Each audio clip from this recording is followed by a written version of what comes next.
Study Session 6: Welfare and Anti-Poverty Measures in Nigeria. Introduction. In this lecture, we shall discuss the several steps that have been taken against poverty in Nigeria.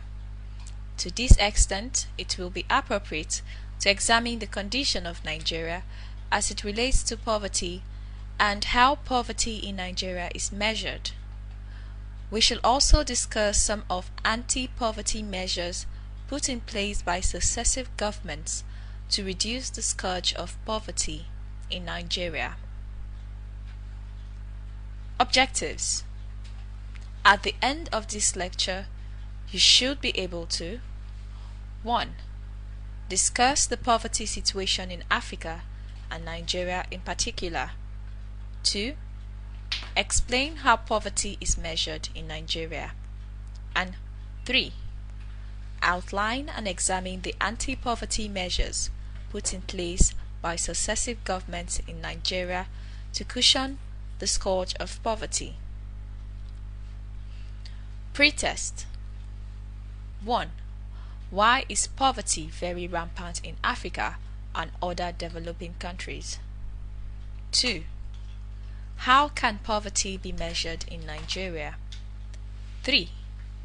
What anti-poverty measures have successive governments in Nigeria put in place in cushioning the crusting effects of poverty? As we said in the previous lecture, Africa is home to some of the poorest countries in the world. In much of Africa, south of the Sahara, harsh environmental conditions exacerbate the conditions of poverty. Dry and barren land covers large expanses of this region. As the poor try to eke out living through farming and other subsistence practices, they exhaust the land, using up the soil nutrients needed to grow crops. Over time, this has led to desertification, a process in which once fertile land turns to desert. During the late 20th century, desertification contributed to famines in a number of African nations, including Somalia, Ethiopia, and Mali. Political instability and wars in many sub-Saharan countries have also contributed to poverty. This is especially true of Nigeria, whose income-generating potentials are extraordinary. Nigeria is blessed with vast human and natural resources, such that if these resources were properly annexed and managed, it will rank as one of the richest in the world. But structural and political problems, including ethnicity, corruption, and poor leadership, have conspired to rob it of its potentials and created huge problems for the country, the problems that have resulted in the pauperization of majority Nigerians. Many countries which were formerly part of the communist bloc, the communist countries of Eastern Europe, including those of the former Soviet Union, have relatively high levels of poverty. Historians and economists blame the legacy of communism for much of the poverty in these countries, where communist governments owned and distributed most of their country's income and wealth. Leaders of these governments proclaimed the benefits of this centralized system, but many people who lived under communism experienced lower standards of living than people who lived in countries with democratic governments and free market economies, such as the United States and the nations of Western Europe. Since the fall of communism in 1989, poverty in much of Eastern Europe and Central Asia has increased. The fall of communism ended a political and economic system in which all people had been virtually guaranteed jobs and basic needs such as food and housing. Sudden uncertainty about the future led to decreases in the value of currencies in all formerly communist countries.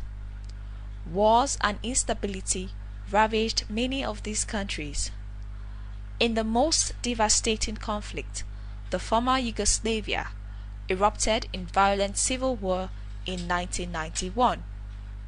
In several formerly communist countries, political and economic upheaval has led to a wide array of problems, including a dramatic increase in the number of orphans.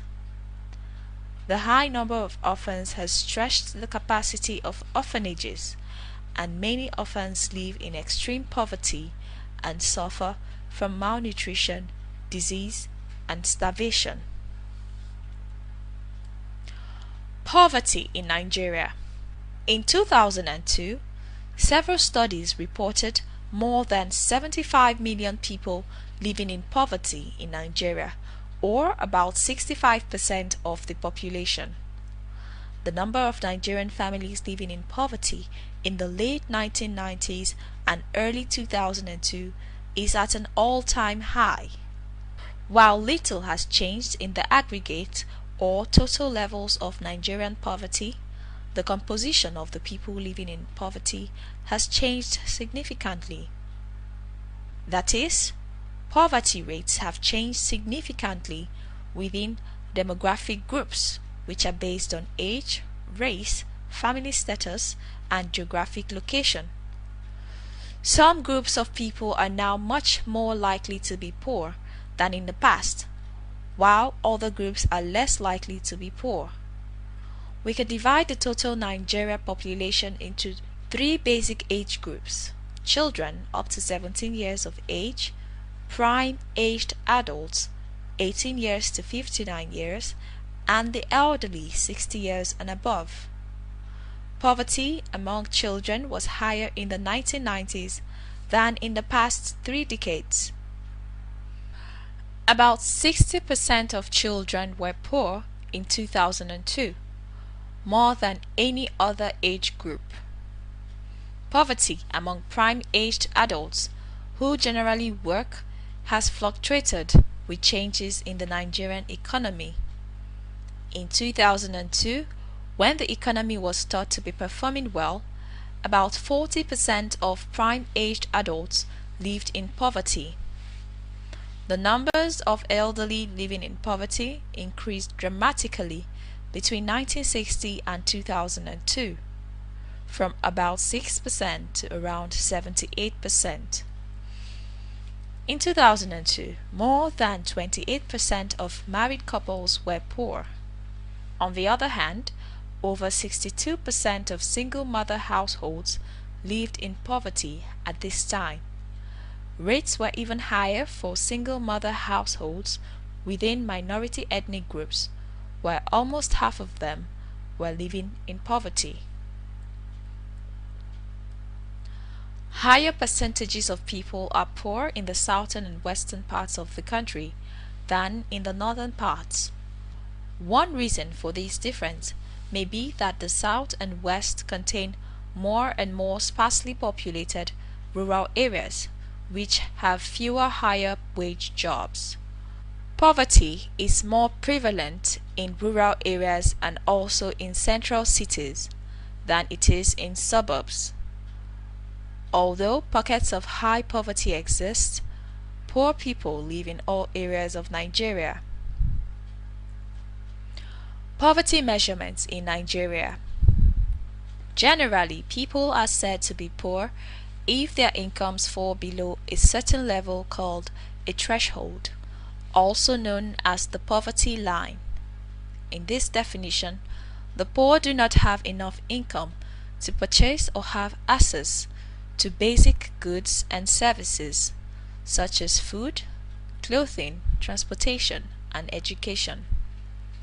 The official Nigerian poverty rate equals the number of people whose incomes fall below the poverty threshold divided by the number of people counted in the National Population Census. Rates are also determined for various groupings within the population, such as sex, age, and race. The Nigerian poverty threshold can be calculated as the cost of a minimum adequate diet the least expensive of 4 nutritionally adequate food staples, multiplied by 3 to account for other expenses such as clothing, housing, and medical costs. We can then update thresholds to account for inflation in the prices of basic goods and services. The poverty line does not, however, change in real naira value in terms of what the naira can purchase. In principle, the 2002 threshold of 22 naira for a family of 4, 2 adults and 2 children, represents the same power as the 1960 threshold value of about 150 naira for the same type of family. Also, in contrast with the governments of most developed countries, the Nigerian government usually adjusts poverty thresholds up or down with changes in overall average income. The government determines poverty status by comparing an individual's or family's income to a threshold limit. This calculation defines income as money earned before taxes plus transfers, grants to the poor, cash from the government. Welfare payments, therefore, can put people above the poverty level. The thresholds vary according to family size, people's age, and family composition. They do not change, however, across geographic regions, even though the costs of living in different parts of the country can vary widely. The Nigerian government can use the National Population Commission figures to determine how many people qualify for public assistance programs for the poor. Different poverty thresholds apply to people in different living situations. We can propose many changes in the way the government measures poverty. Foremost among these changes would be a plan to gauge poverty each year according to how much the average person or family spends on goods and services. The existing measurement relies on government's definitions of basic goods and services developed decades ago. A new measurement will be a step towards defining Nigerian poverty based on standards of living rather than only on costs of living. Anti-poverty programs in Nigeria.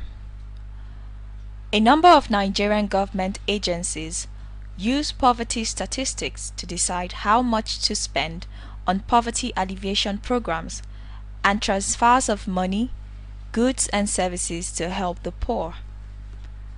Federal programs that aim directly at helping poor people in Nigeria include Family Economic Advancement Program, which was an ambitious government program established to create access to affordable credit facilities for micro-enterprise for corporate families, and National Poverty Eradication Program, NAPEP, which provides extra income to poor people who are unemployed and to enable individuals without income but with viable skills to make an income. These agencies, set up by Obasanjo's administration, carry the bulk of government's anti-poverty efforts in Nigeria. They are expected to create more jobs for the expanding mass of the unemployed people and also to reduce the size of the unemployed population by teaching skills that will be directly relevant to their ability to earn some form of income. Therefore, they are able to live above the poverty line. In addition to government's programs, many NGOs in Nigeria provide aid packages to the poor at the local, state, and national levels. One of the largest of such NGOs addressing the problems of poverty in Nigeria is Lift Above Poverty Organization, LAPO, which provides a variety of types of assistance to people in need. The Women's Health and Action Research Center, another formidable NGO with programs throughout Nigeria, mobilizes support for the improvement of the reproductive health needs of women in Nigeria, many of whom are poor. The welfare system. Welfare refers to programs that are aimed at helping people who are unable to support themselves fully or earn a living. The term has often been used to describe income maintenance programs that provide assistance on the basis of need alone. Although many people conceptualize welfare as one big centrally administered program, the realities of welfare are very different. To buttress this point, we should understand that the welfare system is composed of two distinctly different kinds of assistance. The first provides cash assistance to the poor, while the other provides various forms of in-kind assistance, such as food, housing, and medical services. Furthermore, within either of these classifications, there are a variety of programs, each with its own characteristics, regulations, and objectives. As we proceed, these programs will be examined in some detail. Welfare recipients include elderly people with mental or physical disabilities and those needing help to support dependent children. Many people in Nigeria most commonly use the term welfare to refer to government-funded programs that provide economic support, goods, and services to unemployed or underemployed people. Professionals in the field of public policy and social work use the term social welfare to describe a broader range of programs, both privately and publicly funded. Social welfare programs are structured to help a broad range of people, not only the unemployed or underemployed, to function more fully society. All developed nations maintain a variety of social welfare programs. Countries offer many such programs as rights of citizenship. Governments establish welfare systems to provide a so-called safety net to prevent people from suffering the effects of poverty. However, many people believe that welfare encourages its recipients to become dependent on government support and remain unemployed. As a result, welfare programs have always aroused heated public debate. Reasons for welfare. In any society, not all the people are able to work. Societies recognize that the very young and the old have limited capacities to perform any income-generating work, as do people with severe mental or physical disabilities. Welfare is a means by which societies help support those segments of the population. In a free market economy, such as that of Nigeria and most other nations, a certain percentage of capable working-age adults will always be unemployed. Unemployment rates vary regionally, as some adults will always be unemployed. Unemployment rates also vary regionally and from season to season, as technology and a desirable job skill change, and as workforce grow or diminish. In the 20th century, most countries have experienced these changes very rapidly. Unemployment rates in developed countries may be fairly low, such as 3.1% in Japan in 1995, or quite high, around 12% in France and Italy in 1995. The unemployment rate in the United States was around 5% in early 1997. The unemployment rate in Nigeria today is as high as 40%.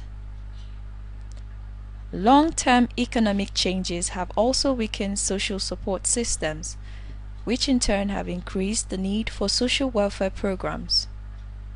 In the 19th century, many people lived in large extended families that worked together for generations on family farms.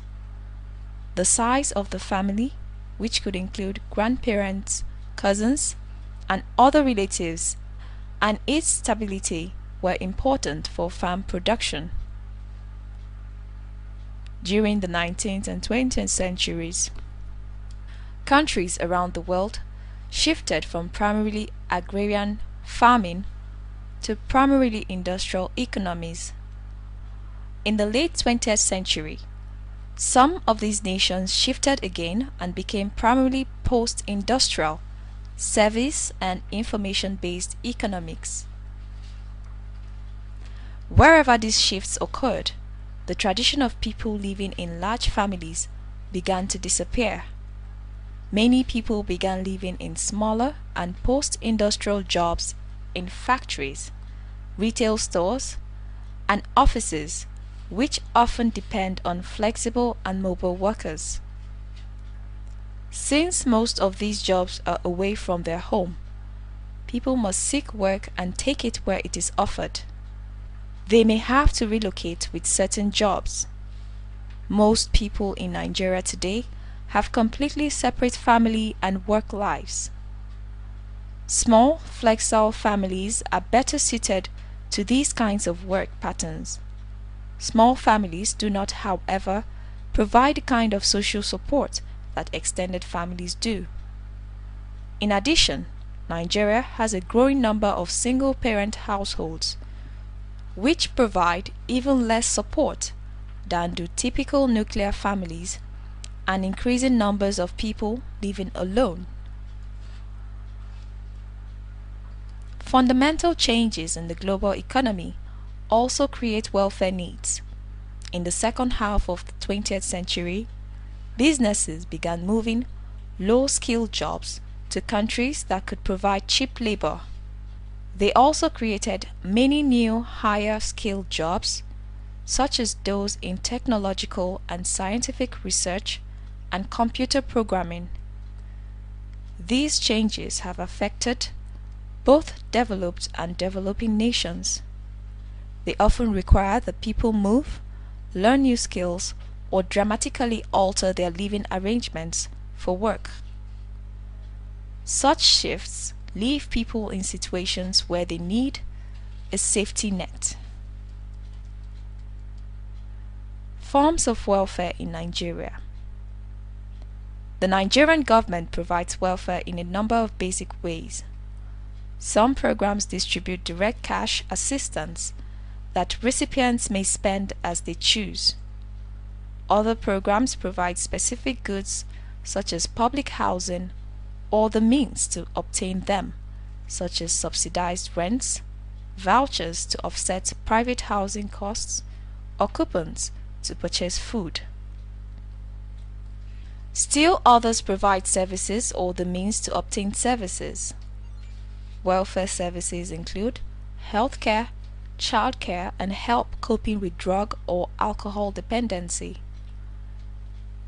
Goods and services, as opposed to direct cash assistance, are known as in-kind benefits. Other welfare programs create or subsidize jobs for the unemployed.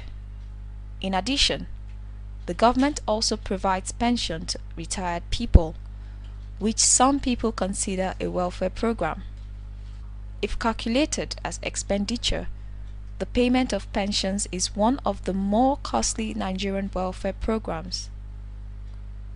In Nigeria, as in many other nations, the government decides how much welfare support to provide and to whom, based on the measures of economic well-being. These measures are themselves based on national mean income figures. Mean income is an estimate of how much a typical person earns over a given period of time, usually a year. People whose incomes are less than a determined amount below the national mean are considered to be living in poverty. Welfare programs targeted at people with relatively little incomes and few assets are called mean-tested welfare programs. Other forms of income support are referred to simply as non-mean tested. In virtually all cash welfare programs, benefits rapidly fall as recipients' income increases. These programs are targeted at or restricted to people with little or no income and few assets. Some programs further restrict benefits to those meeting additional non-income requirements known as categorical targets. For example, benefits might depend on a recipient being a single parent with dependent children or a juvenile in foster care. Eligibility for certain forms of welfare is based on membership in specific groups. The elderly and people with mental or physical disabilities, for example, receive several types of support that the government provides specifically to them. Eligibility for social insurance programs, such as the National Pensions Fund, meanwhile depends upon individuals having made prior financial contributions to a fund, which can be drawn on later. The most prominent example of this form of welfare in Nigeria is the National Social Insurance Trust Fund. This program provides support to workers and their families when they lose employment, retire, or become disabled. In theory, welfare targets make sense since they direct support to those most in need. Targeting, however, creates problematic incentives. For example, if welfare recipients begin to earn money or more money than they had been earning, the benefits may fall and their taxes rise. This can be a powerful incentive for recipients to remain on welfare and not seek work. In effect, this situation creates a penalty for welfare recipients who take work, especially in any of the many low-wage jobs especially available to them. Working at a minimal wage minus taxes often cannot offset the loss of welfare benefits. Targeting welfare benefits to certain groups also creates incentives for people to change their behavior in order to become eligible for benefits. A young parent may be less inclined to marry or stay married if single parenthood makes it easier to claim welfare benefits. The dilemma of balancing compassion for the poor with a desire to promote socially approved behaviors, work and marriage, for example, has defined public policy debates over welfare for several centuries. Cash assistance programs. On many occasions, the Nigerian government has come to the temporary aid of many citizens in need of government assistance of some sort. Often, government's cash assistance is targeted at parents and children in need of economic support due to the death, continued absence, or incapacity of the family's primary wage earner, typically the father. Low-income families with children are not the only group eligible for cash assistance. Adults who are not able to work because of age or disability, as well as some disabled children, can receive cash assistance through some supplemental government programs. In-kind assistance programs.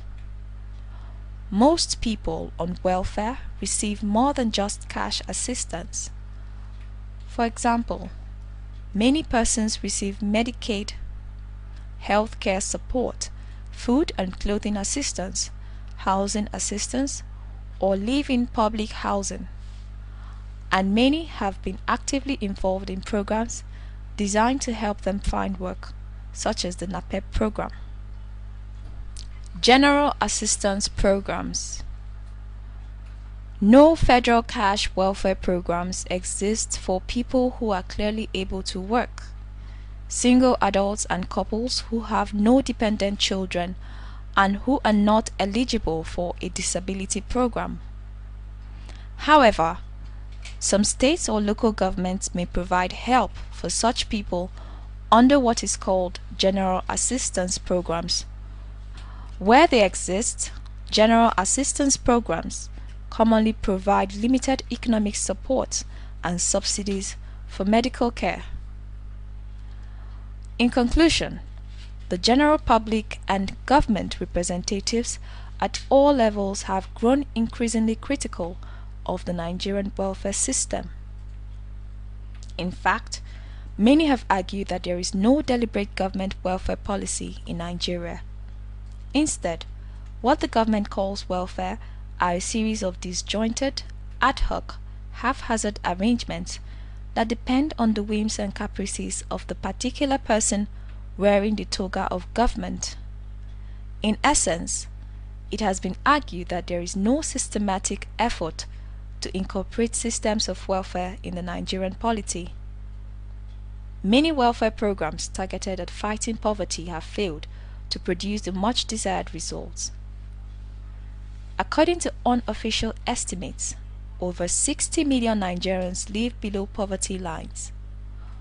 Although there is a distinct possibility that these estimates are exaggerated by the neglect of in-kind transfers, it is clear, however, that millions of Nigerians are poor either because their standard of living is below minimally adequate standards, or because they depend primarily on public assistance or welfare to maintain their poverty standard. Expert recognition that poverty is widespread has generated two simple questions. First, why are so many Nigerians poor? And second, what policies will eliminate poverty? This lecture has already provided much of the background information necessary to answer these questions. We will now attempt to summarize the salient impressions of our inquiry and offer policy suggestions. However, it should be emphasized that a good understanding of the causes of poverty provides clear directions for the formulation of required public policy. The central question is, how do we eliminate poverty? To do this, we must first expand the number of decent job opportunities as well as their availability. In Nigeria, the government has several options available to it to reduce poverty and unemployment. First, the government must seek to maintain a high level of aggregate demand by the judicious and equitable use of fiscal and monetary tools. It must also give special attention to the structure of demand that those tools stimulate. Thus, it is the responsibility of the policy makers in Nigeria to select a mix of public actions that maximizes the impact on the unemployed and poor, while minimizing the dislocations such as inflation. Apart from this aggregate, economic policies must also incorporate clear supply-side incentives for employment and training of the poor. We should realize that bosun's, tax, spending, or regular policies that raise the cost of hiring the poor will not reduce poverty. In developing macroeconomic policies, these potential supply-side effects must be addressed as well. In addition to seeking full employment, government agencies must make a determined effort to equalize educational and employment opportunities. Such a policy will not only further reduce poverty and inequality, it will also make the attainment of full employment easier and less expensive. Finally, the public must assume responsibility for those who are temporarily or permanently unable to participate in the labor market. The government must make available adequate income both to alleviate economic hardship and to reduce intergenerational deprivation. However, the government must pay greater attention to the need to reduce public assistance to the barest minimum. When we place this policy framework against recent public anti-poverty programs and activities, These programs appear poorly directed. Rarely has there been a sustained and determined effort to reach full employment. Even where there is a conscious effort to increase employment, Nigerian policy decisions always stop short of considering the structure of aggregate demand that is created thereby. Instead, public anti-poverty policy has to a large extent been a bread and circus or carrot and stick kind of affair. The Nigerian government has allotted, grudgingly, small sums of money to feed, clothe and house the poor in the vain belief or hope that this will achieve some measure of social tranquility. At the same time, the Nigerian society has subjected the poor to various forms of training and education activities, holding out false promises of job opportunities. Yet, the society and government has done almost nothing to create the job opportunities that are our most pressing need. Study Session Summary. In this lecture, we have discussed welfare and anti-poverty measures in Nigeria. We examined the poverty situation in most developing countries and Nigeria in particular. We also discussed how poverty is measured in Nigeria. This lecture also presented some anti-poverty measures put in place by the government, such as the welfare system, cash assistance programs, in-kind assistance, and general assistance program. Against this background, the lecture identified the reasons why these programs have yielded less positive results and suggested ways of tackling the situation in order to reduce poverty to a manageable level in Nigeria. That ends Study Session 6. Thank you for listening.